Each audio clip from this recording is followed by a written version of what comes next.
কোরবানি সামাজিকতায় রূপ নিয়েছে অনেকের ক্ষেত্রে।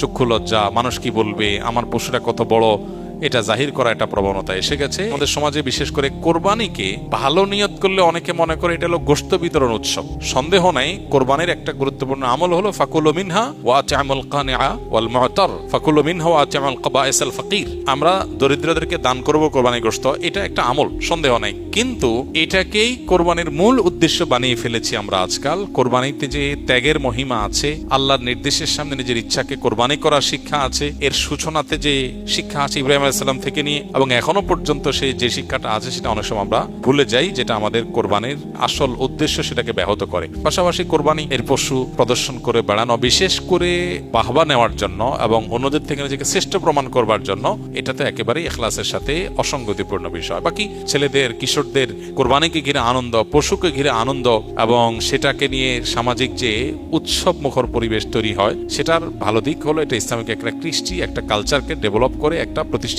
করে সমাজে। এটার ব্যাপক প্রতিষ্ঠিতি এবং প্রচার, এটা ভালো দিক আছে এবং সেটা অবশ্যই গ্রহণযোগ্য হতে পারে একটা লেভেল পর্যন্ত। কিন্তু এটা যদি রিয়া বা লৌকিকতা পর্যন্ত, বিশেষ করে প্রদর্শনের ইচ্ছার দিকে চলে যায়, তাহলে সেটা অবশ্যই অনুচিত কাজ হবে এবং সেখান থেকে আমাদেরকে ফিরে আসতে হবে।